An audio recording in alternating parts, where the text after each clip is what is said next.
ఇక్కడ ఇంతవరకు దేవుని పేరులో దేవుని మాటలు ఎన్నో చెప్పారు. ఇక్కడ దేవుని వాక్యం ఏం చెప్తుందనంటే, గుణవతి అయిన భార్య దొరకటం అరుదు, అది ముత్యముల కంటే శ్రేష్టమైనది. ముత్యాన్ని మనం ఈ లోకంలో ముత్యాలు ఆహారాలు చేయించుకుంటాం, వస్తువులు, కానీ దానికి ఎంతో విలువ, ఆ ముత్యమునికి ఎంతో ప్రాధాన్యత ఇస్తాం ఈ లోకంలో కూడా. దానిని పోల్చెక్కడ దేవుని భక్తుడు ముత్యముల కంటే విలువైంది.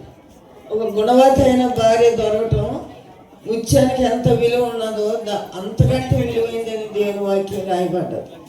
కనుక ఈ దినాల్లో అటువంటి భార్యలు దొరకటం కూడా చాలా అరుదుగా ఉన్నారు. ముత్యము ఎంత విలువైందో అటువంటి విలువైన భార్యలు కూడా ఈ లోకంలో ఈ దినాల్లో అటువంటి వారు దొరకటం కష్టం. అటువంటి వారు దొరకటం వల్ల ఆ ఇంటికేంటి లేతే తన భర్తకేంటి ఎంతో విలువగా ఉంటుందని దేవుని వాక్యం రాయబడ్డది. కానీ ఆ భర్త ఏం చెప్పాడంట, ఆమె పెనుమిటి ఆమె ఎందు నమ్ముకుంటును. దేని ఎందు నమ్ముకుంటాడు? ఆ విలువైన భార్య ఎందు నా భార్య ఎంతో విలువైంది, ఎంతో ప్రార్థన పరురాలు, ఎంతో భక్తి కలది అని తన భర్త కూడా ఆమె ఎందు ఎంతో నమ్మకం ఉంటుందంట. కనుక ఈ దినాల్లో అటువంటి ప్రార్థన పరులు లేరు, అటు భక్తి కలిగిన స్త్రీలు కూడా లేరు. కనుక విలువైన స్త్రీగా ఈ దినాల్లో అనిషా ఉండాలని నేను కోరుకుంటున్నాను. మరి దేవుని వాక్యంలో ఏముంది? ఆదాము గురించి కూడా రాయబడ్డది కదా. అవ్వ ఏం చేసింది?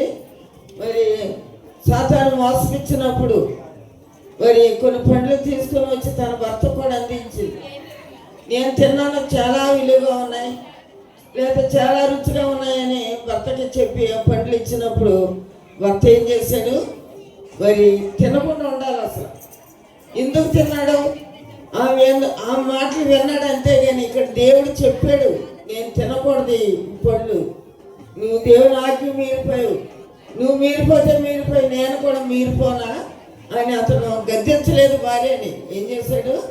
ఆ మాటలకు ప్రాధాన్యత ఇవ్వగలిగాడు. కనుక ఈ దినాల్లో భర్తలైన వారు లేదా రాజేష్ కొన్ని విషయాల్లో ఒకవేళ అనేష భక్తి విషయంలో తెలియని బిడ్డ కాబట్టి రాజేష్ ఏం చేయాలంటే, మరి తను ఏదైనా అవధేయత లేదా దేవుని వాక్యానికి వ్యతిరేకంగా చెప్పినప్పుడు రాజేష్ ఇలా చేయకూడదు, మనం దేవుని నమ్ముకున్నాం కనుక ఇలాంటి ఇట్లో పాల్గొనకూడదని రాజేష్ తన భార్యని హెచ్చరించుకోవాలి. సొలొమోను రాజు ఉన్నాడు, అనేక మంది అన్య స్త్రీలను చేసుకున్నప్పుడు ఆ స్త్రీల మాట విని అతను భయంకరమైన గుళ్ళను స్థాపించగలిగాడు. కానీ రాజేష్ అలా ఉండకూడదు. ఎందుకంటే దేవుని ఎరగని బిడ్డ కనుక, ఇప్పుడు దేవుని తెలుసుకుంటున్నానని చెప్పింది కనుక మనం ఇలాంటి పనులు చేయకూడదు, దేవునికి వ్యతిరేకమైన చేయకూడదని దేవుని వాక్యం చిన్నప్పటి నుంచి రాజేష్ తెలుసు. కనుక కుమారుడు ఏం చేయాలంటే భార్యను కొన్ని మంచి విషయాలతో భక్తిలోనికి కుమారుడుగా ఉండాలి. దేవుని వాక్యం ఉంది కదా, స్త్రీ బలహీనమైన ఘటమని ఎరిగి జ్ఞానం చెప్పిన కాపురం చేయమనం. కనుక జ్ఞానం అంటే దేవుని యందు భయభక్తులు కలిగిన జ్ఞానముతో తన భార్యని ఏలుకునే కుమారుడిగా ఉండాలని నేను కోరుకుంటున్నాను. చాలా విషయాలు ఉన్నాయి, చాలా టైం అయిపోయింది.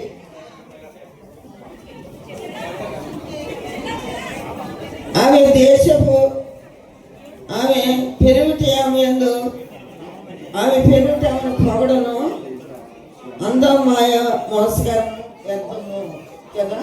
ఇక్కడ దేవుని వాక్యం ఏమి చెప్తుంది? ఆమె పెరుగుటి ఆమె ఎందుకు నమ్మకం ఉంచును, తర్వాత అందం మోసం సౌందర్యం వ్యర్థం. ఈ లోకంలో మనుషులు అందాన్ని కోరుకుంటారు, లేదా ధనాన్ని కోరుకుంటారు, లేదా సౌందర్యాన్ని కోరుకుంటారు. దేవుని వాక్యం అలా చెప్పడం లేదు. అందం ముఖ్యం కాదు, సౌందర్యం ముఖ్యం కాదు. దేవుని వాక్యము దేవుని యందు భయభక్తులు కలిగిన అందం, దేవుని యందు భయభక్తులు కలిగిన జ్ఞానము, దేవుని సన్నిధానంలో ప్రార్థన చేసే మెట్టు కలిగిన స్త్రీలే అది ఎంతో విలువైందని దేవుని వాక్యంలో రాయబడ్డది. కనుక అలాంటి విలువైన మెట్టు కలిగిన స్త్రీగా ఉండాలని అనిషాను కూడా నేను కోరుకున్నాను. మరి అనిష విషయంలో మరి కొన్ని విషయాలు మరి ఆ బిడ్డ బాప్తిసం తీసుకున్నప్పుడు కూడా జాగ్రత్తగా మరి ఆమె తీసుకోగలిగింది. మరి ఇష్టపూర్వకంగా విధేయతగా మరి ఆ బాప్తిసానికి వెళ్ళినప్పుడు మేము చాలా దూరం నడిచి వెళ్ళగలిగాం. బాప్తిసానికి ఏమీ ఇసుకోలేదు, ఎంతో ప్రేమగా వచ్చి అక్కడ బాప్తిసం కూడా తీసుకుంది. కనుక ఆ విషయాల్లో మరి అన్ని విషయాల్లో బిడ్డ మరి జాగ్రత్తగా ఉండాలని దేవుని పేట బిడ్డకి రాజేష్ కూడా తన భార్య విషయంలో, భయభక్తుల విషయంలో, దేవుని విషయంలో ఎలా బోధించుకోవాలో, ఎలా భక్తిలో నడిపించుకోవాలో కుమారుడు కూడా అటువంటి మెట్టు కలిగి జీవించాలని ఈ కొద్ది మాటలు నేను చెప్పి ముగిస్తున్నాను.